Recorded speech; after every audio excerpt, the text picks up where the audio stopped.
to the cloud. Recording is in progress. And welcome everyone. Thanks very much for joining us to our webinar, How Forecasting Fits, a Successful Process for Supply Chain Planning. We realize this is a Thursday just before Easter holiday. So for those of you who have a holiday coming up, really appreciate you taking that time to spend it with us. And from everybody else who has taken out an hour of their day, really grateful to have your time and attention. Thank you. So let's get started. This is the first time we've done a webinar together. So Nikolay, I'm going to let you speak and introduce yourself, and then for those of you who don't know me, I will go next. Thank you, Kien. Yeah, sure. I actually just like to introduce myself as someone who's genuinely passionate about inventory optimization and demand forecasting. I think I've only been working on these two subjects since 2016. I'm training professional. I'm teaching in multiple universities. I published 2 books, and I'm currently busy writing my 3rd book on best practices for demand forecasting. Actually, it can even be that some of you are already helping me to review it and proofread it. So thank you so much for that. Apart from this, I also have my own consultancy company where, you guess it, I help companies to grow in terms of demand forecasting and inventory optimization. And I think on the next slide, you see some of my projects and clients. As you can see, it's very diverse. Mostly it's with multinationals company, but it could be in anything from manufacturing to retail, pharma, and so on.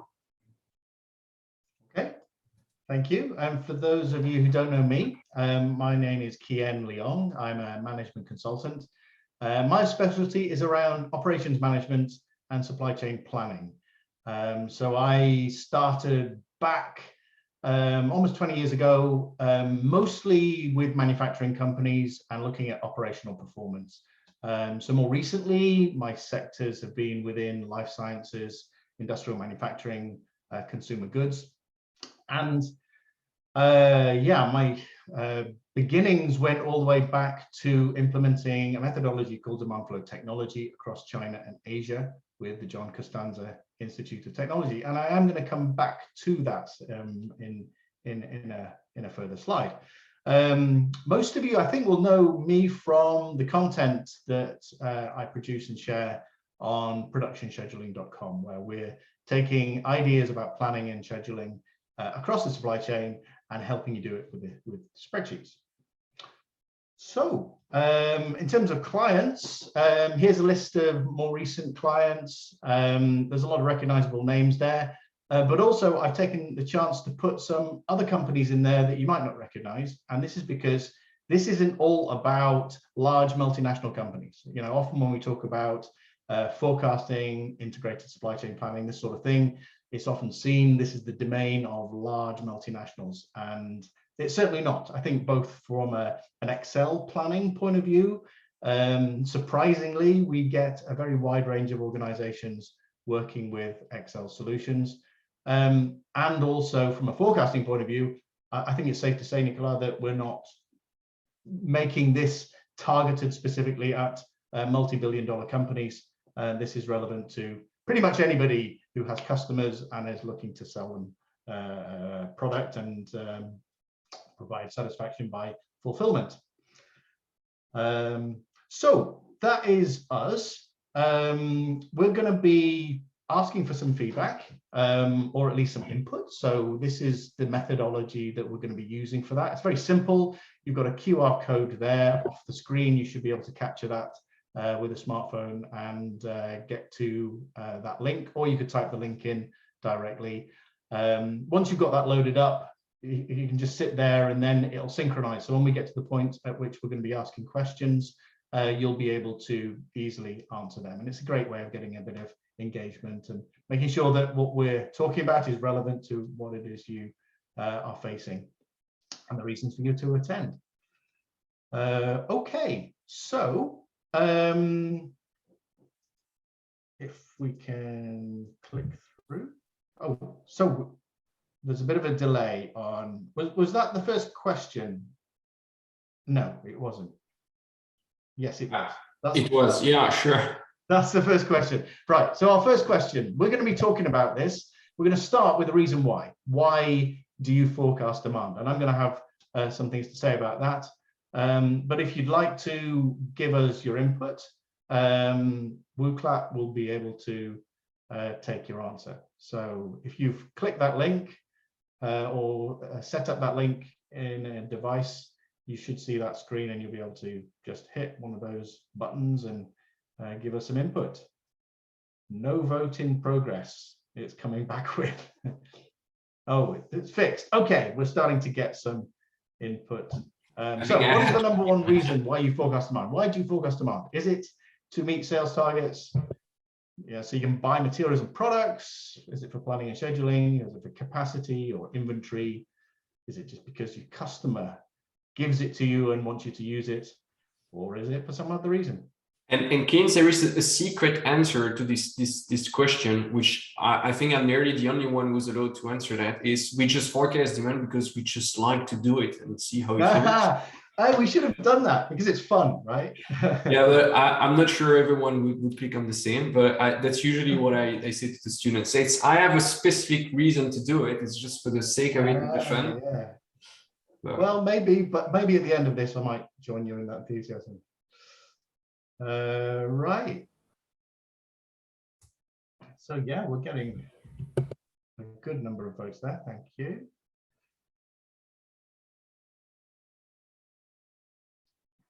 And if you'd asked me to guess, I probably would not have come up with those results. I would have guessed the inventory planning would be higher and the materials would be higher. That's interesting. Right. Okay. So people can continue to vote on that as we go on, right? We can move on to the next slide. Yeah. But, you know, feel free to continue to interact with WooClap.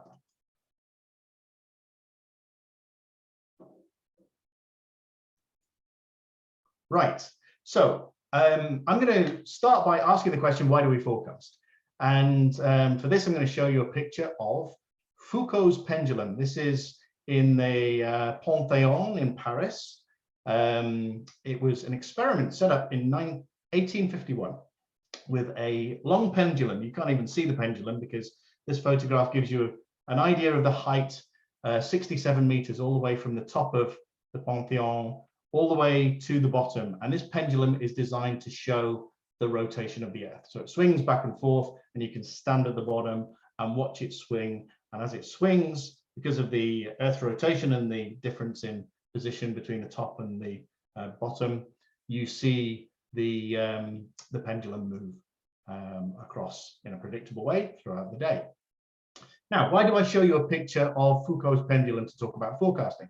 Well, there are two good reasons for this, and I'm going to tell you the first by starting with a little story. So back in the beginning of my consulting career, I was pretty much dropped in the middle of a fight, right? So this goes back almost 20 years. And at the time, there is a big debate and conflict between two camps. One would be, you could call like an MRP camp, and the other would be your lean, or at the time, maybe just in time or demand flow.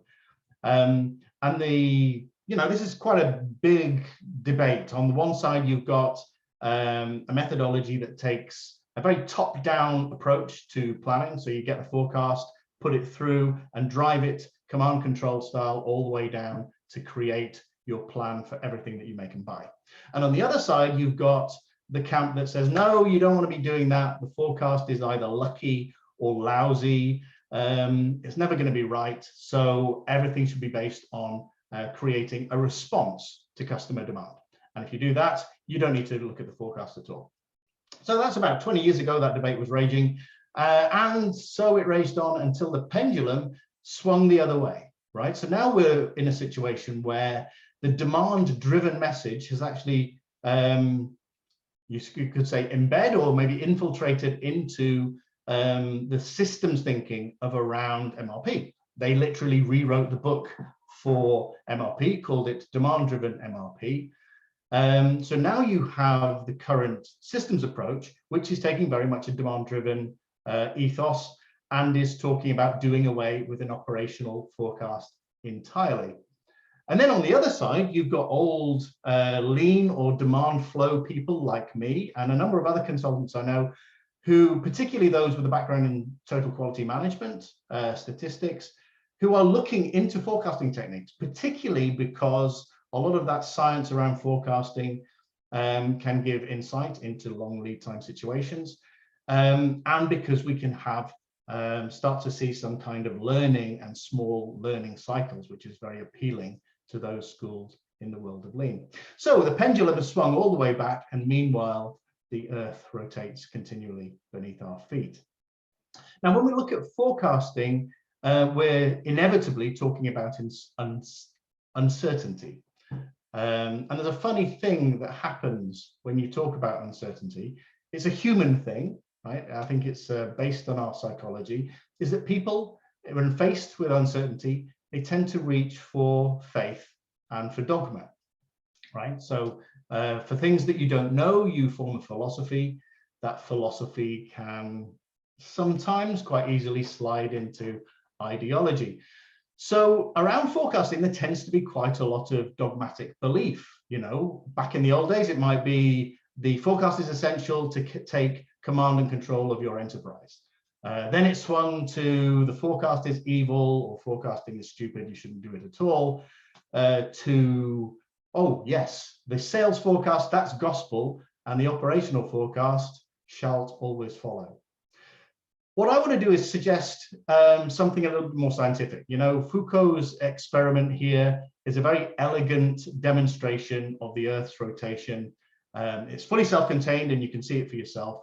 And we want to take a similar approach when it comes to forecasting. You know, we want to take logic and science and be able to apply that thinking in a rigorous way, where there isn't room for ideology and dogmatic belief that isn't based on some evidence. So what do we start with then? Let's have a look at some foundations before we go into how of forecasting. Let's talk about some definitions and what we mean. I like to think about forecasting as decision making with uncertainty, and to forecast, or a good reason to forecast needs to be based on having both. Okay, you need to be taking decisions. If you're not taking decisions, then the business value of the forecasting is going to be minimal or zero. So it needs to be supporting clear decision making. And of course, those decisions can be summarized on the left-hand side there. You can be making decisions about what it is that you make, what to buy, what to hold in inventory, or what capacity you need, manufacturing capacity, warehouse capacity, transportation capacity, whatever it might be. Okay, so those are the decisions, but you also need to be having the presence of uncertainty. If you're making decisions in the presence of certainty, you're not forecasting, you're calculating. Like Joseph Wallerke, the original guru of NLP, said, never forecast what you can calculate. So what defines that uncertainty? What tells us the uncertainty is there where we need to forecast? Well, we can simply look at the lead times. If your customer lead time is going to be bigger, longer than your production lead times, then you don't need to forecast what you need to make. That can be demand driven. So too, if your customer lead times neatly encompass all of your material lead times, holding inventory is not going to be necessary, and you're not really going to need to rely on the forecast to tell you what to buy. And so too, you can go through all of the process. How long do you need to wait before making a decision and getting the material, the product, the capacity, and how long is the customer prepared to wait, and compare the two? Okay, now those might vary by item or by product. And yes, there's a lot of calculations involved, but really the uncertainty is whether you have the uncertainty or don't can be quite straightforward to define. So we've got an overall process of understanding the real reason for forecasting, decision making with uncertainty. We've got some history. We can look into that history. We can see the volatility of historical demand, take some idea of what that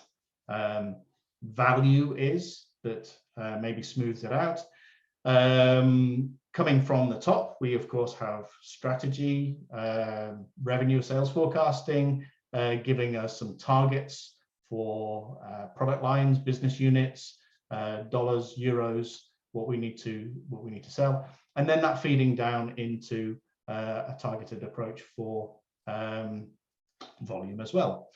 Supporting that, market intelligence, information about the future, giving us an ability to create a forecast. Now, that's a process. You might ask the question, well, what about those people who say never forecast?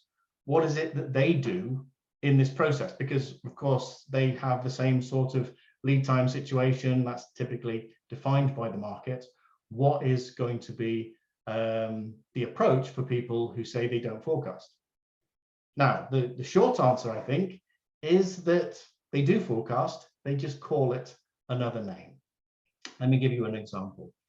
The question you might have, how much inventory should we hold? What should we hold? How much of each item?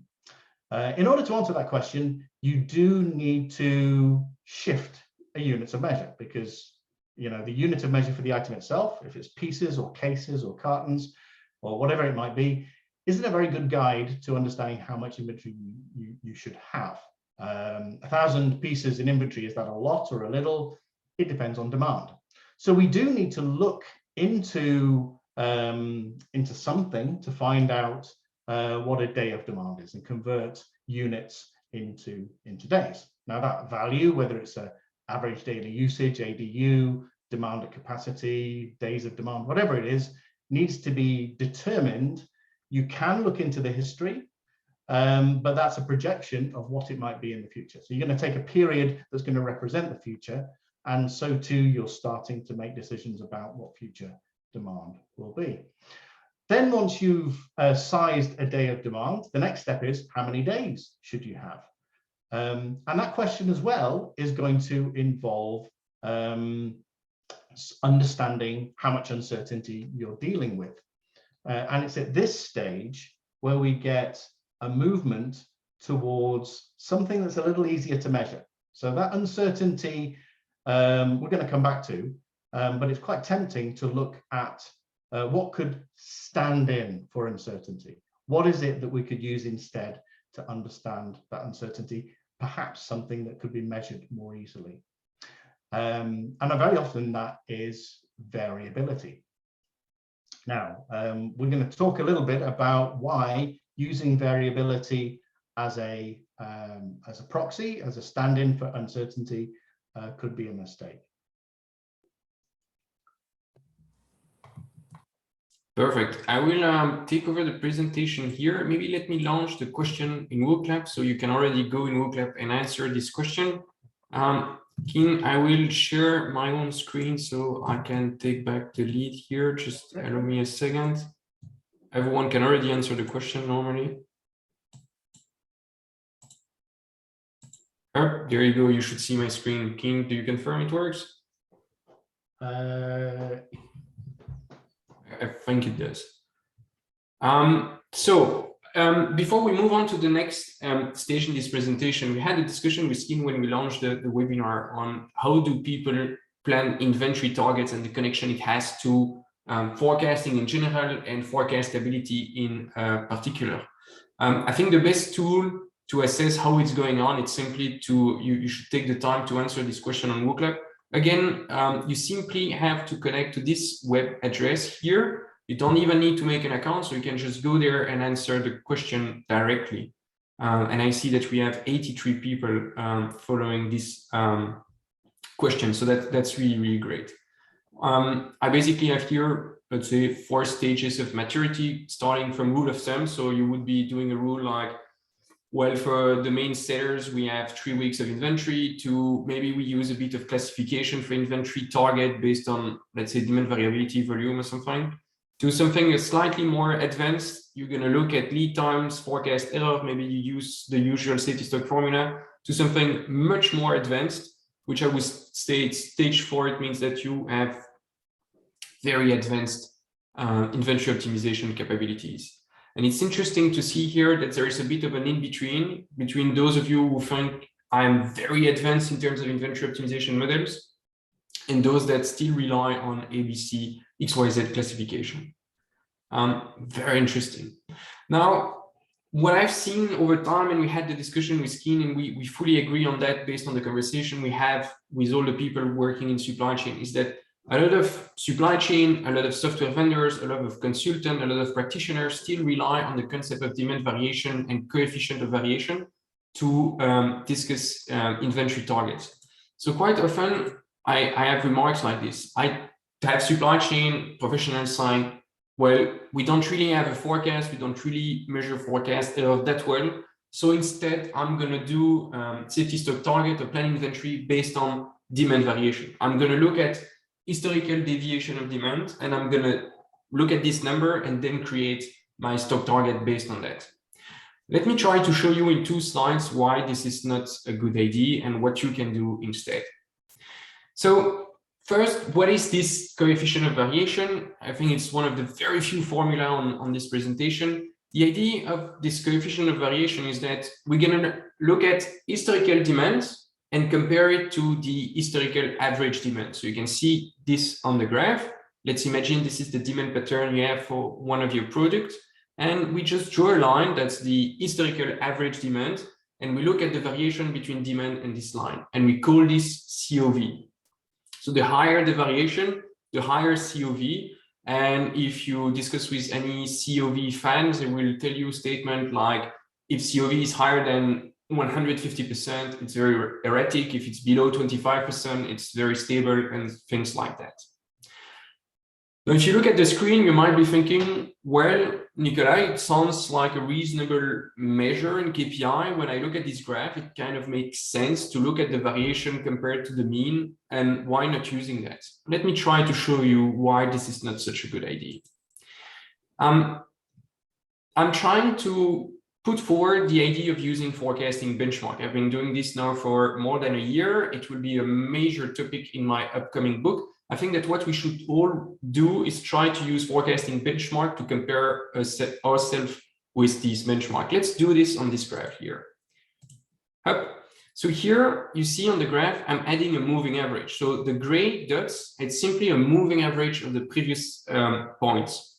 Now, this is a real forecasting technique using a moving average. It's basically saying, well, demand in the month of May will be the average of Jan, Feb, March, and April. That's a simple technique, but it's a fair forecasting technique. Now, what we see here is that the forecast error achieved by this green forecast, it's worse with a RMSE of 47%. I will not go into detail of how it's computed, but let's just say it's very similar to COV. Now, actually, if you think about it, COV, so the idea of looking at historical demand deviation, it's not a forecasting technique. It doesn't really make sense as a forecasting technique to say, I'm going to compare 2022 demand with 2022 average demand. Basically, it's like saying, I already know the average demand of 2022, and now I'm going to make a forecast for 2022. This is not how you forecast. Usually, when you forecast something, you do not know the data yet, so you cannot possibly know the average. So COV, it's not a forecasting technique at all. Let me show you some of the other issues we might face here. Now, if we have a trend, so if you have a product that's growing or decreasing in time, COV will really struggle to give you anything meaningful. As you can see here, if I'm drawing this line of the average demand, well, there is a lot of variation around it because there is a trend. So on the left part here, we are much lower, and on the right part, we are way above this average. Now, obviously, due to that, this COV is kind of suffering, and we're going to show a very high COV. Whereas actually, if you just forecast this trend with a moving average, you get to some, let's say, reasonable forecasting accuracy. And it's the same if you have a seasonal product. So again, here you see on the graph that if I have a seasonal product and I'm looking at variation compared to an average, it looks pretty high, right? But then again, if I use a seasonal moving average, I get to some very reasonably good forecasting accuracy. So what we just saw is that COV is not a real forecasting technique, so it doesn't tell you much about your forecasting capabilities. And on top of that, COV cannot possibly cope with trends and seasonality. So using COV to assess your demand to assess forecast stability and to decide how much safety stock you need, it's definitely not a good technique. what's much better is actually to look directly at forecast error. Okay, let me move on to these forecast error. So we already understood that using COV was not a good idea. Instead, we should directly look at what's the forecast error my supply chain, my demand planning process has been achieving in the past. Let's just take an example. So here you see I'm doing a very simple case where I have demand for 12 months, and you have the graph over here, and I show you the forecast for these 12 months. We will share with you the Excel file that I used to generate that, so you can just try this out on your own after the webinar. We will share this with you, so no issue with this data here. So what I did is that I simply compared this demand here over 12 months, for example, with a forecast. I computed the forecast error period by period, then I computed the absolute forecast error as well as a percentage. Now, if you want to look at forecast error over time, you have two different techniques. One is just to sum up the absolute error period by period. You see here, I'm just summing up the whole column to a total of 2,000. And then I divide this by the total demand, which is here 5,000, and I get an absolute error of 55%. Another technique, and I know that a lot of you are using this, is to compute period by period a percentage error. Like here, that would be 33%, dividing 84 by 254. Now, this technique here, you would get a percentage there that's called MAPI. So if you know me already, you know that I'm in total opposition with the concept of MAPI. Using such a technique of computing percentage forecast error period by period will basically lead you nowhere. And that's one of the topics that we will explain later with Kien in future webinar or training session. Using MAPI, as I described here, so computing these percentages period by period will lead you nowhere. Why? Look, for example, at period 8 here, you see demand was pretty low during period 8 here. So obviously the forecast error can be pretty high when expressing percentage. And these kind of periods with low demand are raising the total percentage error, and they get basically too important in your data set, which is not healthy. So to conclude this, if you want to look at forecast error, you get to stick to the absolute error, you just sum them up, and then at the end, you divide it by the demand, you get a percentage. On the other hand, do not compute percentages period per period. Just avoid doing that altogether. Okay, so now we have a forecast error. We know how to compute that. The next step is basically to assess how much safety stock we need so that we can protect our supply chain, our product, and our clients against these forecast error. And that's the last link. Now, moving on to the demand planning process itself, how do we set up such a process? What's very important to understand here, and I think it kind of relates to one of the first questions one of you asked even before the webinar, how do we do that? We need multiple different steps. The first step is you need a forecast baseline, a forecast engine, a software, a macro in Excel, a macro in Python, anything that just generates a forecast baseline for you automatically that you can use. So we have this first forecast baseline. After that, you will have demand planners, maybe a sales team, maybe marketing people, maybe finance, and then maybe even a consensus meeting where you're going to align this. What's important is that you have different people in your team that can add different insights to this forecast and can enrich the forecast. So one of you was saying, how do we forecast demand if we have some very unpredictable events like war and global shock on the economy? This is really where you can help, because it will be very difficult for a model to kind of guess that you're going to have a war or that you can have some global economic issues. So this is where human can enrich the forecast and make it better. Let me try to summarize it. So you need an automated tool to do most of the forecast for you. And then finally, you need to have different teams working step by step on the forecast to enrich it and add more insights to it. There is one step that's missing, and I think it's a very, very, very important step. Actually, that's the one you need to have in mind when we start all of this, is that we do all of this, we do this whole forecasting process, so we can take decisions, supply decision, inventory decision, buying decision, whatever it is. But actually, we do all this process to create information so we can use this information to take the right decision. So what's really missing in this process, and that's the very important part, is what kind of decision do I need to make as a supply chain? And then I can create the process that generates the right forecast for that. Last thing that's very important to understand with this process here is that we need to keep three things into account: efficacy, We basically want that this team of people editing, enriching the forecast, we want them to create value. We want them to make the forecast more accurate. We don't want them to bias the forecast. We don't want them to just do some politics. We want them to improve the forecast. Then we have a question of efficiency. Efficiency means that you don't want your team to work days and nights on the forecast, reviewing it for weeks before publishing it. At some point, you want your team to go work on some other task, okay? There is no point to edit a forecast for weeks just to change its accuracy by 0.01%. And finally, there's a question of focus. You want your team to spend some time on the most important product for your supply chain. You don't want your team to forecast the trivial many product where the value is super limited. You want your team to spend time on the most critical products, okay? And I think that's it for this slide, Kien. I think it's back to you. Do you want to share your screen again? Okay, I'll take back. Here we go. Perfect. Right. Okay. So that's the process that we're suggesting people put into place. And before we go into, some questions about how, very often we get asked, well, how do we make the case for it? What is the justification that we can do for allocating resources and putting that process into place, particularly when it competes against lots of other things that are going on within the company? And I think there's two levels of this answer.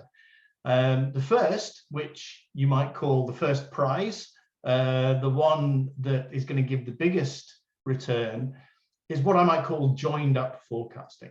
So this is a top-down and bottom-up way of linking up both the revenue or the sales forecast that's coming down all the way through down to the process that we've just seen of generating a forecast, measuring, bringing in market intelligence, and then feeding that one back up to the top. So I think what Nikolay outlined there is that bottom-up arm.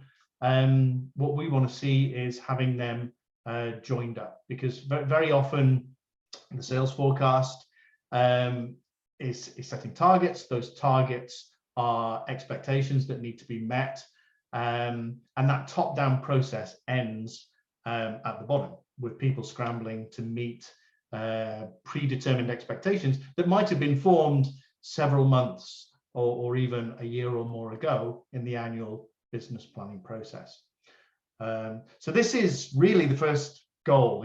What would be the business case for better forecasting? Well, what's the value in being better able to hit your sales forecast, or to hit your sales forecast with less variance from discounting and other measures that might eat up your profit margin?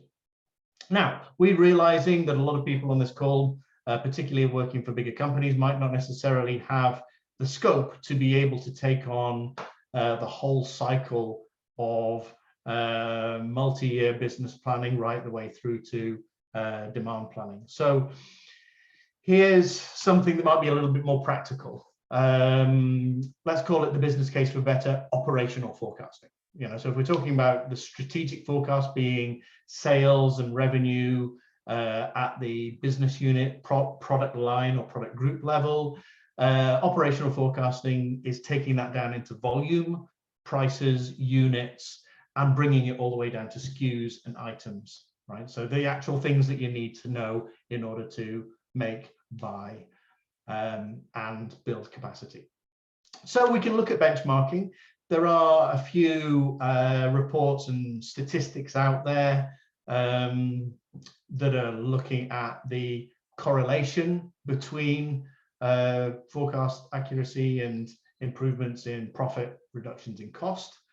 I would say both AMR and Gartner research probably needs to be taken with a grain of salt. It's funded by vendors, and of course, it's not necessarily going to be an objective study. I would also imagine that you need to quantify what you mean by a percentage increase in forecast accuracy, and be aware that, of course, correlation does not equal causation.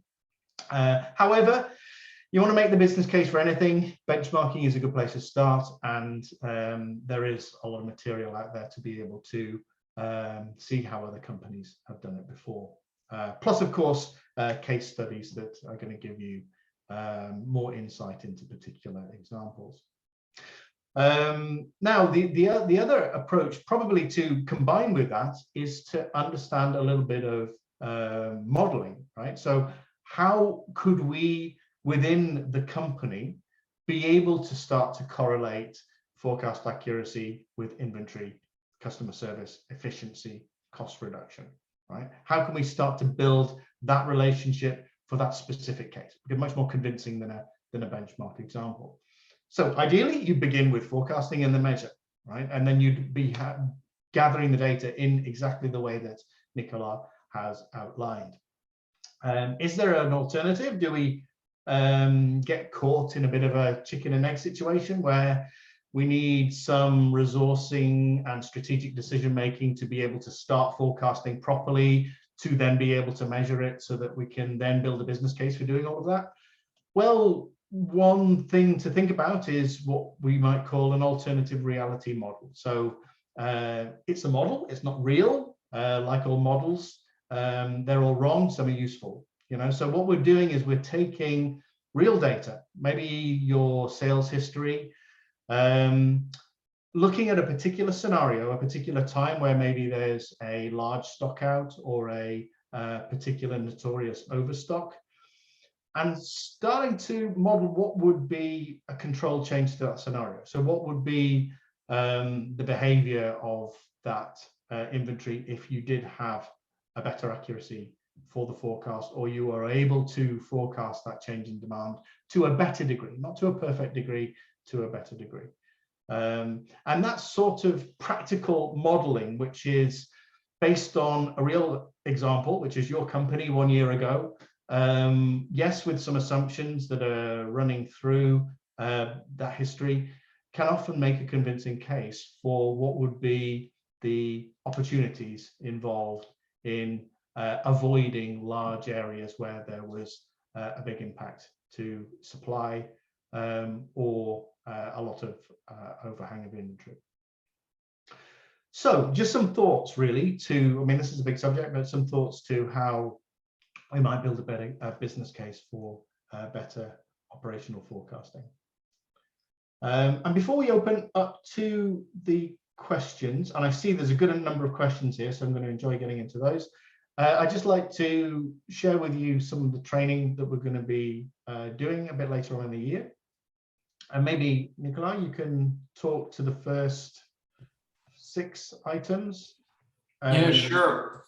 Well, the idea really of this training that we combined with Kien was really to provide a lot of value for anyone who wants for their company to improve the demand planning process. The idea is really to, throughout the training session, is to give you all the hints, the tips and tricks, the best practices you can possibly implement to basically have a best-in-class demand planning process. So we're going to review best practice after best practice to implement this, so you have all the tools you need to do that. On top of that, we will provide you some small cases in Excel, bigger model directly in Excel, so you can basically get out of this training with a toolbox of best practices, as well as some tool already implemented in Excel. And it's very interesting because most of the questions that I see right now in the discussion, all of that are directly tackled within this training session. So I'm kind of glad and proud of this training session content that I know it covers all these questions. Kien, maybe you want to say a bit more about this Excel tools? Yeah, sure. It's not going to stop us from answering your question in a moment, but of course, we can give a couple of minutes answer, and we can give a very detailed answer. But really, the idea of combining forces is to have a solid framework and theory behind how the forecasting process will work, and some good decision making around the right methodology to use, and looking at the measurements and how that would best suit your situation.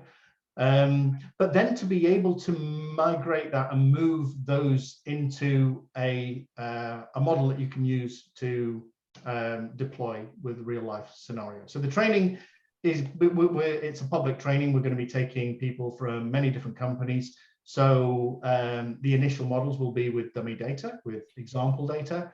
But we want to move you to being able to apply your data and have then a process, a system and a process for being able to measure the performance of your forecasting and generating something that could be that baseline forecast in the process. So yeah, that's a combined training offering. We're aiming approximately for June this year. It's going to be, it'll cover about 4 weeks. So we'll be doing weekly sessions live over Zoom with some additional video tutorials, downloads, and a good chance to ask Q&A. So we'll be sending, at the end of this, we'll send out a link for people to express an interest to get onto a waiting list. And then when we launch, we'll be able to share the details of that training with you. Okay. Talking about the next steps, Kien, I think we have one more slide for the. So we've got one more slide here. Woo clap, the next steps. Perfect. So last question to put in. What do you feel your next steps should be?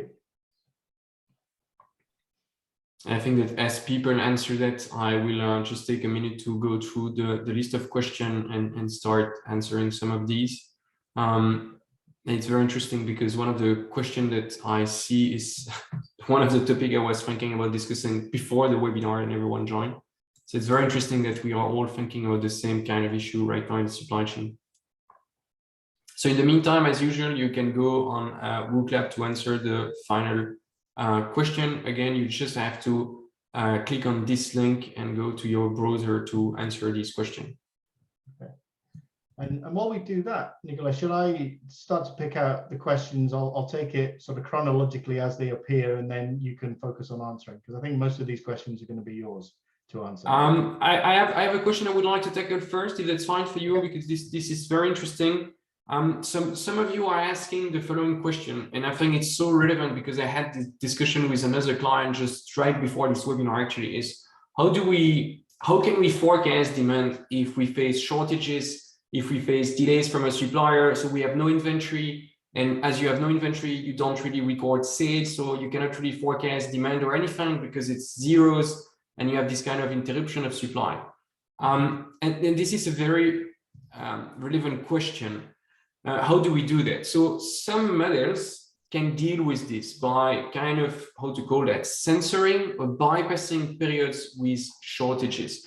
And these kind of models can be implemented, and they are smart enough that when you face a shortage, the model will not think that, hey, this week you sold 0 pieces, so demand was 0. No, the model will think this week was out of stock, so I will not take this week into account, and I'll just move on with this. Okay, as soon as you can implement such a model, having some shortages here and there will not be a massive issue. Now, obviously, if you run out of a product for 9 months in a row, no model can possibly forecast this in the future. Yeah, I'm even thinking, should I do a webinar just specifically on this issue to showcase some kind of business cases on how model can deal with that? Okay, so maybe we can take a look then at another question. Okay, so Andras is asking, in case of making decisions with uncertainty, would you prefer point or probability forecast? That's also a very interesting question. So concerning probabilistic forecast, and now for the joke, I see that Stefan de Kock is also in the webinar. Someone mentioned probabilistic forecast, so here he is. In a perfect world, we would need probabilistic forecast to take good inventory decision. Now, implementing a probabilistic model in a supply chain is very difficult. Even very advanced supply chain don't often do that. So I would say in a perfect world where you had unlimited time and possibilities and investment power, you could do that. I would advise you doing that. No, we live in a real world where we might be limited in terms of data, in terms of process and budget and time and so on. So it might not be the solution that's going to work for everyone.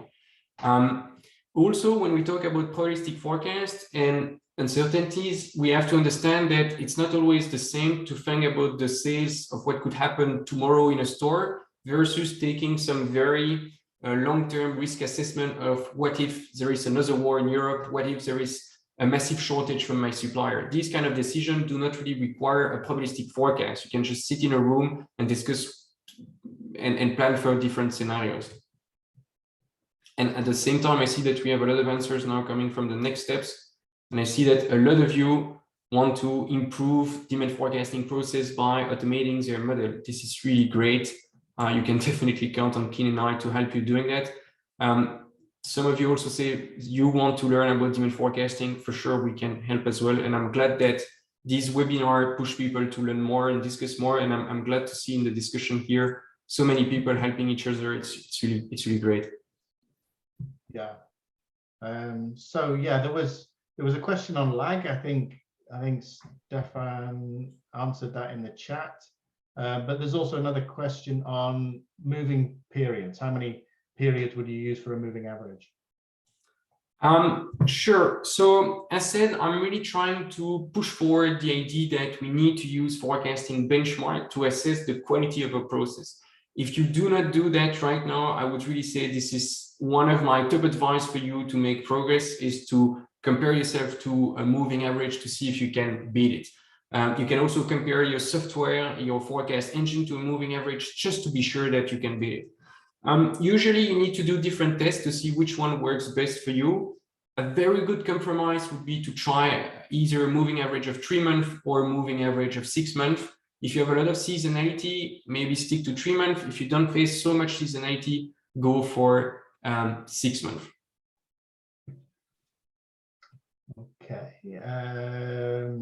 James is just asking whether there's a catch-up video. Yes, we'll be recording this and we'll send out a link to the replay. If there are thousands of SKUs, how do we decide safety stock for each of those SKUs whose forecast falls short of demand?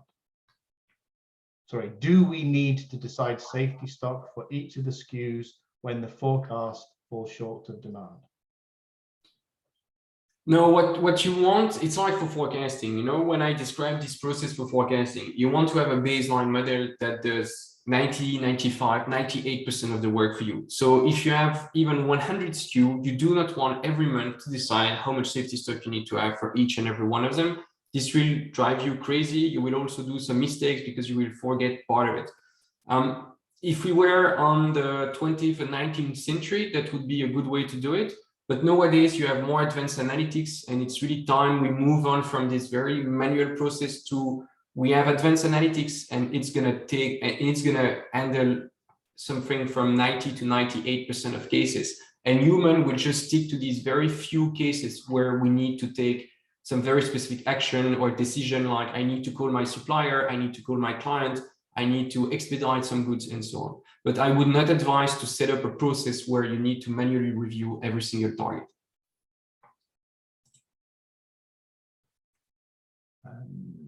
And yeah, we're hoping to introduce some ways where you don't necessarily need to invest in all of the software to do that either. Yeah. So Arjun is asking for finished goods time series forecasting.